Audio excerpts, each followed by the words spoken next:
Maqaa Abbaa, kan Ilmaa, kan Hafuura Qulqulluu, Waaqa tokko ameen. Maatiiwwan Waaqayyoo bakka garagaraatti kan argamtan, uummanni Kiristaanaa Ortodoksii Tawaahidoo biyya adda addaatti kan argamtan, sagaleen kun kan isinitti dhaga'amu hundi keessan Waaqayyoo Abbaan keenya, Fayyisaa keenya, Uumaa keenya, nageenya inni nuu kenneen nageenyi Waaqayyoo isiniif haa baay'atu. Akkasumas kadhannaan giiftii keenya qulqulleettii Dubaroo Maariyaam eegumsi ergamoota Waaqayyoo hunduma keessanii wajjiniin haa ta'u. Waaqayyo Abbaan keenya nu eeyyamee saatii kanatti sagalee Waaqayyoo dubbii jireenyaa kan walii wajjiniin barannu ta'a.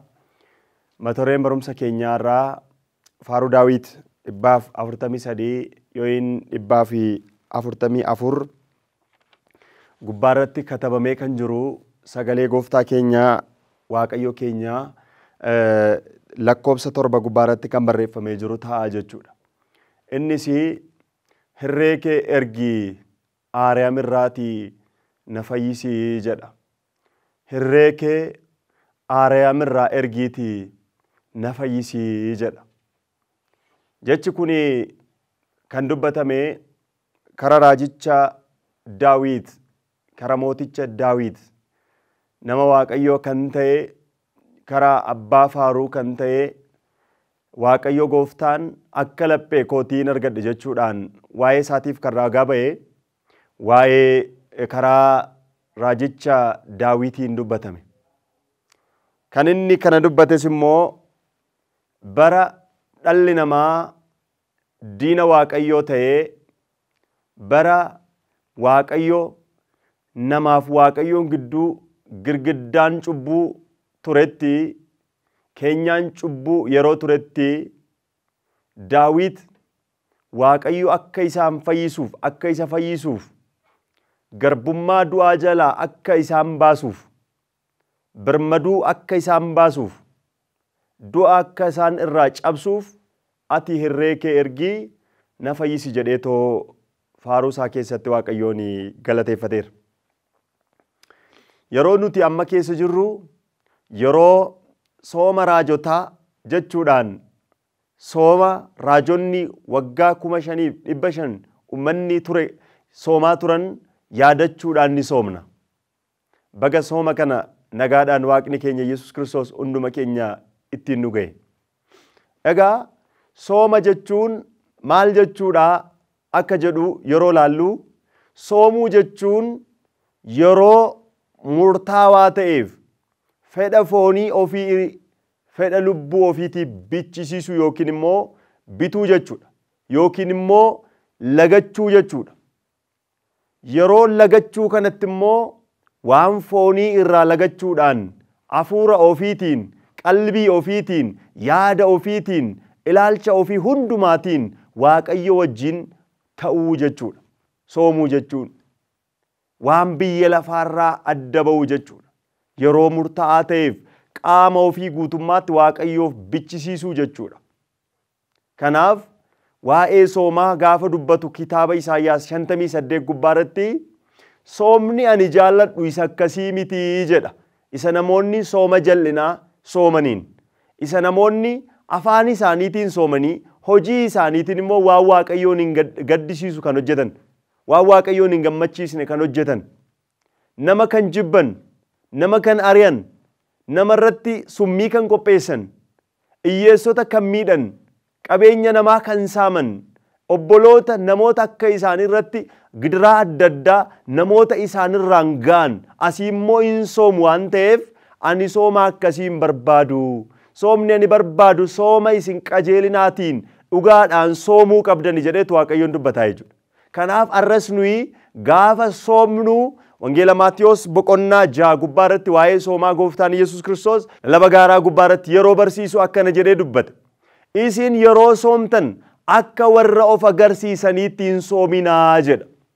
Akka warra of agarsiisanii, nuyi soomaa jirra, nuyi warra Waaqaa wajjin jiru, nuti soomtota, foon keenya lubbuu keenyaaf warra bichisiisedha jennee akka namticha isa qaraxxuu osoo hin taane nama Fariisaawii sana fuula waaqaa dura dhaabbate ani torbanitti lama nan sooma 10 keessaas immoo waan waaqayyo naa kenne nan baasa elaa yaa waaqa akka cubbamaa kanaa waan nan gooneef sin galateeffadha jedhee akka fariisichaatti otoo hin taane akka isa qaraxxuu sanaatti yaa waaqayyo ani cubbamaadha ati garuu abbaadha ani ol jedhee fuula kee ilaaluun siif hin ta'u naaf hin ta'u jennee kasoominaan gad of deebisnee cubbuu hundumaarraa adda of baasnee gaabbii gallee kan itti soomnudha jechuudha. Kanaaf nuyi sooma kana nagaadhaan soomnee eebba akka argannu araaraa akka argannu waaqayyo nu haa gargaaru.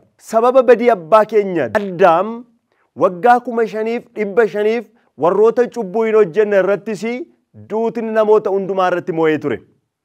Qulqulluun Phaawulos Roomee boqonnaa 5 gubbaa irratti ajajamuu dhiisuu nama tokkootiin warroottan cubbuu hin hojjenne hundumaatti duutni mo'ee jedhe. Warra cubbuu hin hojjenne jechuun qulqullootaas haa ta'an warra akka Abrahaam, warra akka Yisihaaq, warra akka Yaaqoob, warra akka Isaayyaas hunduma isaanii irratti duutni mo'ee ture. Maaliif? Sababa ajajamuu dhiisuu nama tokko kan jedhame Addaam. Addaam gannata keessatti yeroo uumamu mudaa kan hin qabne fakkeenya waaqaatiif bifa waaqaatiin uumame. Garuu abboommii waaqayyoo cabsuudhaan bifa ittiin uumame sana dhabee bifa du'aatiin jiraate jechuudha. Garbicha du'aa ta'e jechuudha. Sodaa du'aa jalatti kufe jechuudha. Sodaa du'aa jalatti waan kufeef ilmaan isarraa dhalatanis immoo akkuma inni sodaa du'aa jala jirutti maalummaa isaatiin kanuma isa fakkaatu duutni kan isaan irratti mo'e ilmaan addunyaa kana irratti godhate jechuudha. Gannata keessaa erga ari'amee booddee mana isaa erga dhabe ulfina isaa erga dhabe ayyaana isaa jireenya isaa erga dhabe diina waaqayyoo ta'etu ilmaan isarraa dhalatanis immoo akkuma abbaa isaanii diina waaqayyoo ta'an. Ajajamuu abbaa isaaniitiin dhiisuu abbaa isaaniitiin ilmaan Addaam hundi duutni isaan irratti mo'e. Namni isaan furu tokko hin dhabame.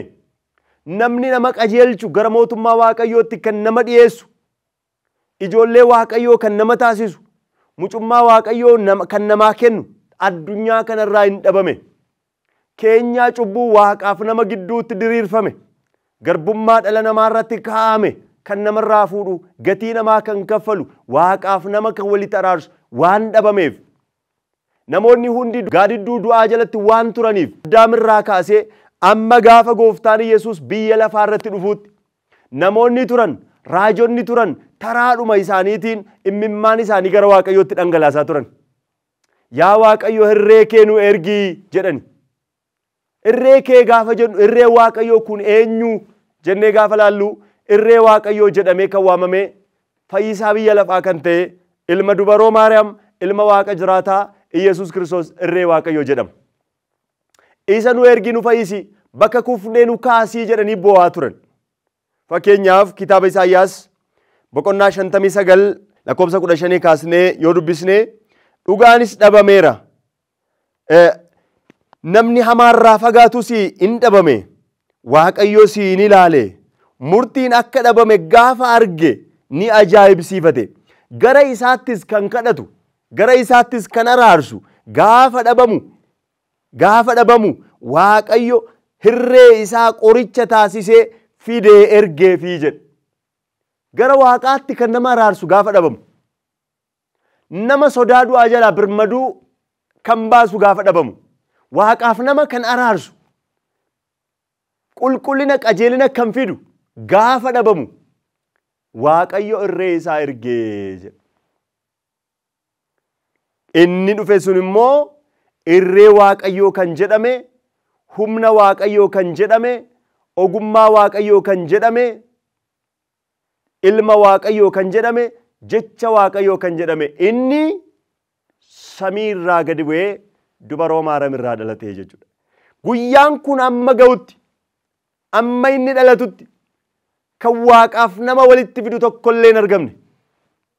Qulqulloonni qulqullummaa isaaniitiin gara waaqayyootti, gara mootummaa waaqayyootti seenuu hin dandeenye. Gara waaqaatti kan nama fidu tokko hin dhabame. Yaabbannoon waaqaaf nama walitti araarsu, du'a kan cabsu hin dhabame. Hundumti isaanii yaa waaqayyo irree kee nu ergi jedhan. Kan du'a moo'utu isaan barbaachisa. Du'aaf gatii du'aa kan kaffalu isaan barbaachisa. Isaan kana waan barbaachisuuf raajonni turan hundumti isaanii imimmaan isaanii dhangalaasanii subaayee qabatanii walirkaa fuudhuudhaan isaanii umrii isaanii guutuu waa'ee fayyina dhala namaatiif kaan raaja dubbachaa in dhalataa, inni nu fayyisaa, inni du'a jalaa birmaduu nu baasaa, durbi durbummaan ni ulfoofti, maqaa isaa Amaanu'el jettee moggaasti, inni gooftummaan isaa gateettii isaarra jira, inni gooftaa jabaa, abbaa nagaa, hangafa nagaa, abbaa bara baraa jedhamee waamama, inni nageenya nuu ta'a jecha raajii dubbachaa turan, boqonnaa nuu ta'a jecha furmaata nuu ta'a, du'a jalaa nu baasa, birmaduu nu baasa, gaafa barichi ga'u inni nu bilisoomsa, waaqayyotti karaa isaa araaramna, hirreen waaqayyoo nuu dhufa, bakka kufnee nu kaasa jechaa raajoonni raajaa dubbachaa turanii jechuudha. Kadhannaan isaanii kana ture jechuudha. Fakkeenyaaf Isaayyaas boqonnaa 9 lakkoofsa 6 yoo dubbisne, Isaayyaas boqonnaa 7 lakkoofsa 14 yoo dubbisne, inni dhufu kun immoo dhalatee madaa'ee madaa'uu isaatiin nu fayyisa, gatii du'a keenyaa du'a isaatiin kaffala, madaa'uu isaatiin hin fayyine jechuudhaan akka raajii Isaayyaas boqonnaa 53 lakkoofsa 1 kaasee dubbisne, inni dhufu irree waaqayyoo, inni Daawit irree kee samiirraa ergi, Aariyaamirraa ergi nu fayyisi jedhee inni Daawit waa'ee isaa dubbate, inni kun dhufee akka inni madaa'u, madaa isaatiin addunyaa akka fayyisu Isaayyaas dubbateera. Raajota kana namoota waggaa 5,500 kana keessa turan ilmaan Addaam hunda isaanii warra har'a jiranis dabalatee fayyisuu kan danda'u wantoota 4 ulaagaalee 4 guutuu kan danda'u isaan barbaachisa ture. Innis inni jalqabaa nama ta'uu kan danda'u, inni lammaffaa qulqulluu ta'uu kan danda'u, inni sadaffaa du'uu kan danda'u, inni afuraffaa du'a mo'achuu kan danda'u jechuudha. Nama ta'uu kan barbaachiseef kan du'e nama waan ta'eef namni gatii kaffalu waan qabaatuuf, qulqulluu ta'uun immoo kan barbaachisuuf qulqulluu yoo ta'uu baate, mudaa kan hin qabne yoo ta'uu baate furee cubbuu ta'uu hin danda'u. Akkasumas immoo du'a mo'uu yoo baate akkuma namoota warra kaanii akkuma qulqulloota kaleessa turanii du'ee achiin hafa yoo ta'e, akkuma Abrahaam fa'aa, akkuma Isaaq fa'aa, akkuma Yaaqoob fa'aa, akka Musee fa'aa awwaala keessatti hafa yoo ta'e nama fayyisuu hin danda'u. Kanaaf ulaagaa nama fayyisuu kan danda'u kana 4 waan ta'eef ilmi waaqayyoo, irreen waaqayyoo samiirraa gaafa dhufu qulqulleettii giiftii dubaroo maarabirraa foon isheerraa foon, lubbuu isheerraa lubbuu fudhatee raawwatee nama ta'e, raawwatee waaqa ta'e jechuudha. Isa kana Wangeela Yohaannis boqonnaa 1 lakkoofsa 14 gubbaa irratti barreeffamee jira jechuudha. Inni nama ta'e, foon uffatee, dhugaadhaaf qajeelummaan nu gidduu buufatee jedhe. Inni kun gaafa dhufu furee biyya lafaa ta'e gara biyya lafaatti dhufe jechuudha. Kanaaf raajonni waa'ee kanaa tsoomaa turan, waa'ee kanaa kadhachaa turan, yaa Waaqa nu fayyisi, garbummaa keenya nurraa fuudhi jedhaniitu kadhachaa turanii jechuudha. Kanaaf Daawit faaruu isaa 98 lakkoofsa 1 gubbaa irratti akkana jedha. Waaqayyoof galata haaraa faarfadhaa jedhe. Galata haaraadhaan Waaqa faarfadhaa. Inni bara birmaduu garbummaa keenya nurraa kaasa. Inni hojii ajaa'ibaa hojjeteera. Mirga isaa, hirree isaas eebbifamaadhaan nu taasiseera. Fayyinaaf taasiseera. Irree isaa fayyinaaf taasiseera. Waaqayyoon galateeffadhaa, faaruu haaraadhaan galateeffadhaa. Inni irree isaa fayyinaaf taasiseera. Irree Waaqayyoo kan jedhame Yesuus jechuudha. Fayyinaaf taasiseera. Nuuf ergeera, qoricha nuu kenneera. Galateeffadhaa faaruu haaraadhaan jedhe. Har'a nuyi kiristaanonni irra caalaatti galateeffachuu barbaachisaadha. Warri kakuu moofaa ganaa fagootti Kiristoosiin ilaalanii galateeffachaa turan. Nu fayyisa jedhanii. Nu immoo warri kakuu haaraa keessa jirru Yesuus nu fayyiseera, nu du'eera, ilma dubaroo Maariyaam irraa dhalatee qulqulleettii giiftii Maariyaam, sanyii qulqulleettii irraa, sanyii mudaa hin qabne irraa inni ishee qulqulleessee, ishee kabajee, isheedhaaf kabaja hangana ga'u kennee foon isheerraa foon lubbuu isheerraa lubbuu fudhatee nu fayyiseera jenneetu isa galateeffannaa jechuudha. Inni akkuma keenya nama ta'e cubbuudhaan alatti. Akkuma keenya kan qorame lakkoofsa 14 gubbaa irratti yoo dubbistan. Akkuma keenya kan qorame waan hundumaa kan qorame hangafa luboota akkasii qabaachuuf nuuf ta'a.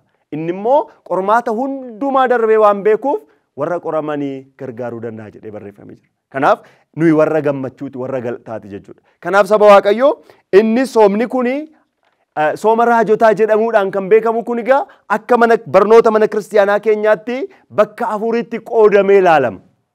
bakka afuritti qoodamee kan laalamu soomni raajotaa kuni akkuma jalqaba ture raajonni kakuu moofaa keessa turan soomaa kan turan waa'ee maaliitiif waa'ee fayyina dhala namaatiif waa'ee maaliitiif waa'ee bu'iinsa ilma waaqayyootiif waa'ee maaliitiif waa'ee gatii namaa kaffalamu waa'ee ilmi waaqayyoo addunyaa fayyisuutiif nu fayyisi hirree kee nu ergi kottuu nu fayyisi bu'ii nu du'i du'a keenyaa nurraa baasii nurraa kaasii birmaduu nu baasii jedhanii subaayee san qabachaa turan jechuudha. Subaayee kana bakka afuritti qoonnee ilaaluu dandeenya. Fakkeenyaaf sadaasa ja'aatii kaasee hanga muddee torbaatti bara barumsaa jedhamee waamama.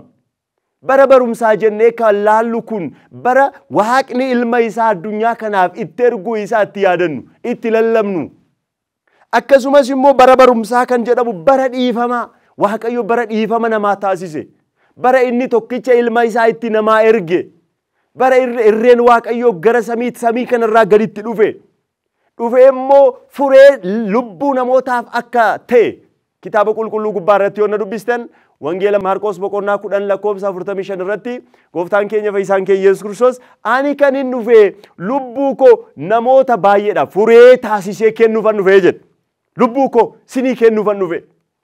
Ani du'a kootiin du'a keessan ajjeesuufan dhufe. Phaawulos Ibroota boqonnaa 2 lakkoofsa 13 kaastanii hanga akkuma dubbistan inni warra du'a jala jiran sodaa du'aa jala jiran birmaduu baasuudhaaf inni fooniif dhiiga akkuma obboloonni kun qooddatan inni fooniif dhiiga qooddate du'a isaatiin du'a ajjeesuudhaaf nama ta'ee jedhe. Kanaaf bara kana keessatti bara kanatu lallabama. Barnoota kanatu dubbatama. Waa'ee dhiifama waaqayyoo, waa'ee arjummaa waaqayyoo, waa'ee jaalala waaqayyoo, waaqayyo tokkicha ilma isaa hanga kennuufitti biyya lafaa kana akka jaallate isa kanatu lallabama. Fayyisaa keenya, boqonnaa keenya, nageenya keenya, aragalfannaa keenya kan ta'e Kiristoos Yesuus bara barnootaa kana keessa waaqayyo tokkicha ilma isaa kana kennuu isaa kanatu nuuf lallabamaa jechuudha. Kanaaf bara dhiifamaa jechuudhaan bara barnootaa kana keessa arjummaa waaqayyo arjaadha. Kan akka waaqayyoo hin jiru. Arjummaa isaa kana immoo waaqayyo lubbuu isaa kennuudhaan nu mirkaneesse. Bara kana keessatu himamaa jechuudha saba waaqayyo. Inni itti aanu immoo bara barnootaa sadaasa ja'aatii hanga muddee torbaatti yeroo ta'u torbeewwan sadi immoo isaan akkana jedhamanii waamamani. Bara lallabaa jedhamu. Torbeen dhaloota gooftaa Yesuus Kiristoosii as gara booddeetti lakkoofnu sadaffaan bara lallabaa jedhama. Inni itti aanu immoo bara ifaa jedhama. Torbee ifaa jedhama. Inni itti aanu immoo torbee tiksee jedhama. Tiksee kan ta'e Kiristoos. Ifa biyya lafaa kan ta'e Kiristoos. Eegaa hoolota isaa kan ta'e gooftaa keenya Yesuus Kiristoos. Ani tiksee gaariidha. Lubbuu koo dabarseen hoolota kiyyaaf nan laadha. Tiksee hamaan gaafa ya'iin dhufu hoolota dhiisee baqataa jedhe. Kanaaf torbee kana keessa bataskaanni keenya akkuma qulqulluu Yaareed nuu kaa'etti torbeen jalqabaa torbeen bara lallabaa ka jedhamu kun bara barumsaa ka jedhamu kuni torbeewwan akka sooma hudaadee yookiin immoo akka sooma abiyyiitti maqaan isaanii wal fakkaataa yoo ta'e iyyuu torbee afur jechuudha. Garuu misxirri isaa yookiin icciitiin isaa barnoonni isaa ka garagaraati jechuudha. Sanas ta'u kana barumsa mana kiristaanaa keenya wangeela sagalee waaqayyoo dubbii waaqayyoo kan itti dubbatamuu fi kan itti gaggeeffamudha jechuudha. Icciitii fayyina dhala namaatiif taasifame kan itti yaadannudha jechuudha. Kanaaf raajonni sooma raajotaa kana gaafa soomnu nuyi akka kakuu moofaatti gadi bu'ii nu fayyisii jennee ta'u miti. Irree kee nu ergii jennee ta'u miti. Nuyi akkuma qulqulluun Phaawulos isin hundee raajotaaf duuka buutotaa irratti ijaaramtani jedhee nutti hime. Bu'uurri keenya bu'uura raajotaati. Raajonni kun bu'ii jedhanii nu fayyisii jedhanii iyyaa turan, bo'aa turan, subaayee qabachaa turan, gara waaqaatti iyyaa turan. Raajonni immoo hin bu'ee, hin dhalate, Yordaanositti cuubame, waggaa 33 lafarra deddeebi'e, fannoo irratti fannifame, gara Gibxiitti godaane, du'ee du'a moo'ee ka'e, gara mirga baasaatti ol ba'e, deebi'ee galataan ni dhufa jedhanii duuka buutonni immoo lallaban. Isa kana lachuu irratti ijaaramne. Barumsa raajotaa Yesuus ni bu'a, ni dhalata, durboon ni deessi, ni ulfoofti, ni deessi, addunyaas immoo ni fayyisa jedhanii maqaa isaa Amaanu'el jettee moggaasti jedhanii raajonni raajaa turan. Irree kee ergi, Waaqayyoo biyya lafaatiif qoricha godhee irree isaa erge, gara isaatti kan araarsu gaafa dhabamu jedhanii akkuma dubbatanii raajonni immoo hin bu'ee, hin dhalatee, hin deddeebi'ee, gara Gibxiitti godaanee, Yordaanositti cuubamee, guyyoota 40 fi lafa onaatti soomee achi addeebi'ee wangeela barsiisee raajotii adda addaa hojjetee dhukkubsattoota fayyisee yerochi gaafa ga'utti immoo qaraaniyo irratti dhiiga isaa isa ho'aate al tokkicha bara baraaf dhangalaasee Waaqa abbaatti araarsee Waaqa ilmaatti araarsee Waaqa Hafuura Qulqulluutti araarsee Sillaaseetti nu araarsee gatii keenya nu baasee jedhanii raajoonni duukaa buutonni immoo lallabaniif. Kanaaf arra saba Waaqayyoo fureen biyya lafaa kan ta'e gooftaa keenya fayyisaa keenya Yesuus Kiristoos. Qulqulloonni qajeelota kan ta'an gooftaa keenya fayyisaa keenya Yesuus Kiristoosiin. Qajeelonni qajeelota kan ta'an mootonni mootummaatti kan ol ba'an ogeessonni ogeessota kan ta'an qajeelaa kan ta'e namoota hundumaa kan qajeelchu namoota hundumaaf jireenya bara baraa kan ta'u gooftaa keenya fayyisaa keenya Yesuus Kiristoosiin qajeelota ta'an. Qulqulluun Phaawulos ergaa isaa Roomee boqonnaa 3 lakkoofsa 21 gubbaarratti yoonna dubbistanii akkana jedhuudhaan nutti hima. Amma garuu seerriif raajonni waa'ee isaatiif ragaa kan ba'an seerriif raajonni jechuun raajonni amma sooma isaanii keessatti ragaa kan ba'aafii turan. Raajonni amma sooma isaanii keessatti ni dhalata nuu dhaladhu jedhanii nuu bu'ii jedhanii kadhatanii kadhannaa isaanii erga xumuran raajiidhaan Waaqayyo akka ilma isaa ergu akka isaan dubbatan isaanitti himee ture. Jarri immoo Waaqayyo irraa dhagaanii ragaa ba'aniiruuf maal jedhanii ragaa ba'anii amma garuu raajonni seerri waa'ee isaatiif kan ragaa ba'e namoota hundumaa kan qajeelchu qajeelinni Waaqayyoo seera malee mul'ateera. Innis immoo namoota amananiif kan ta'e Yesuus Kiristoositti amanuudhaan kan argamu qajeelina Waaqayyooti jedhe. Seeronni fi raajonni karaa kan ragaa ba'an raajonni ragaa ba'aniiru seerri Musee ragaa ba'eeraa fi inni kun mul'ateera seera malee. Maaliif Galaatiyaa boqonnaa 4 lakkoofsa 4 gubbaarratti maal jedhee dubbate qulqulluun Phaawulos amma garuu jedhe yeroochi gaafa ga'utti Waaqayyo ilma isaa isa dubartii irraa dhalate seeraa gaditti isa ta'e ilma isaa ergee jedhe.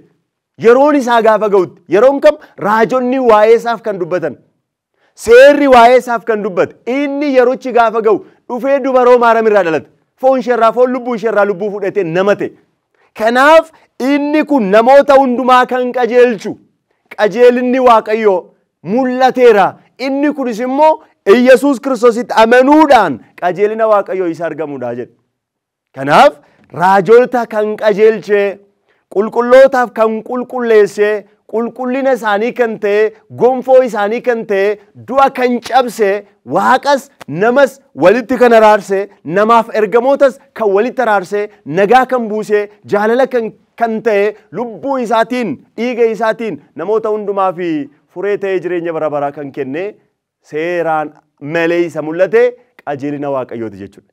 Isa kanaan addunyaan qajeelaa ta'a jechuudha. Isa kanaan namni jireenya bara baraa qabaata jechuudha. Kanaaf raajonnis immoo qajeelina kana hawwaniitu kan isaan bu'irree kee nu ergi nu dhaladhu nu fayyisi jedhanii kan isaan iyyaa turan jechuudha. Har'ammoo nuyi akka isaaniitti gaafa sooma raajotaa soomnu bu'ii nu dhaladhu jenneetiin soomnu. Nu buuteetta. Giiftii keenya qulqulleettii dubaroo Maariyaam cubbuu hundarraa qulqulleessite ati hafuura qulqulluudhaan ishee eegde sanyii qulqulleettii hambiste isheerraa foon lubbuu isheerraa lubbuu fudhatte nuu dhalatteetta nuu duuteetta du'a keetiin immoo samii gubbaadha karaa kee iddoo akka qabaa nuu taasisteetta balbala samii nuu taateetta kara samii nuu taateetta jireenya bara baraa nuu taateetta buddeena jireenyaa nuu taateetta dhugaatii jireenyaa nuu taateetta galatoomii jennee galateeffachaa sooma kana soomnaa jechuudha. Kanaaf hundumti keenya sooma kana nagaadhaan araaraan dhiifamaan soomnee Waaqayyo wajjiniin jiraachuun barbaachisaadha. Amantaa keenya eeggachuun barbaachisaadha. Yeroo kanatti yeroo bara dhumaa jala jirrudha.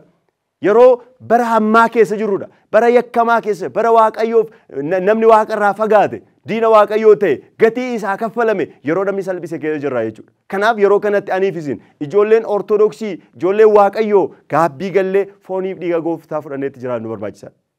Yeroo tokko namni gaafa soomni dhufu hin sooma garuu gaabbii hin galu. Garii foonii dhiiga gooftaan fudhatu.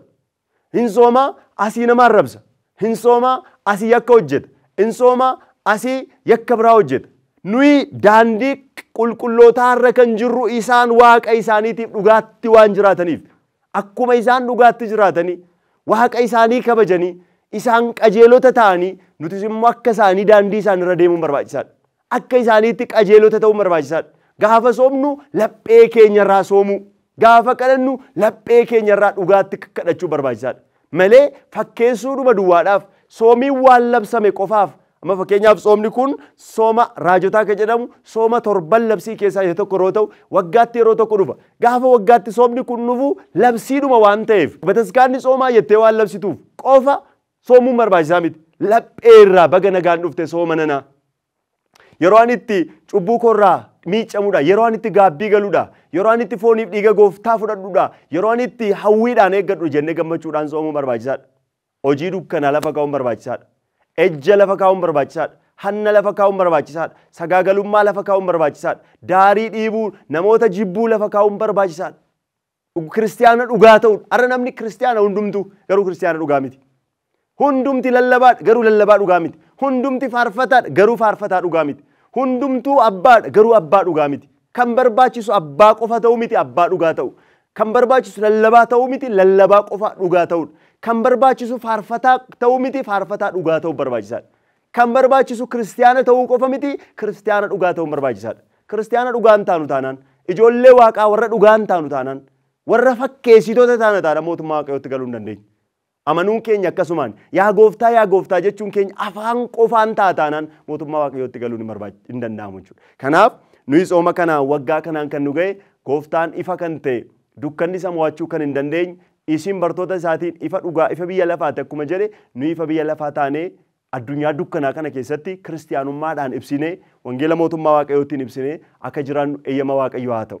Giiftiin keenya qulqulleettiin dubaroo Maariyaam haati gooftaa keenyaa haati biddeena jireenyaa araarsituu kan taate kadhannaan ishee hunduma keenyaa wajjiniin haa ta'u bultoo waaqayyoo kan taate arjummaan ishee hunduma keenyaa wajjin haa ta'u gooftaan Yesuus Kiristoos dhiiga isaatiin addunyaa kana kan araarse inni yeroo hundumaa warra cubbuu hojjetanii gara isaatti deebi'an kan jaalatu cubbamoota kan hin jibbine cubbuu kan jibbu arras sababa cubbuutiif dhiiga isaa dhangala'een namoota cubbuu hojjetanii gara isaatti deebi'an cubbuu isaa dhiiga isaatiin kan miiccu anaaf isiniin qalbii jirranaa nu kennee dhiiga isaatiin cubbuu keenyarraa akka nu qulqulleessu gara gaabbiitti gara fooniif dhiiga isaatti akka nu fidu eeyyamaaf jaalala isaa nuuf haa ta'u eegumsi ergamoota waaqayyoo hunduma keenyaa wajjiniin haa ta'u kan nu barsiise kan nu gorse waaqa keenyaaf galanni foqubaan haa ta'u sooma kana nagaan soomnee xumurree eebba kan argannu waaqayyo nu haa taasisu abbaaf ilmaaf hafuura qulqulluuf galanni haa ta'u hanga bara baraatti ameen.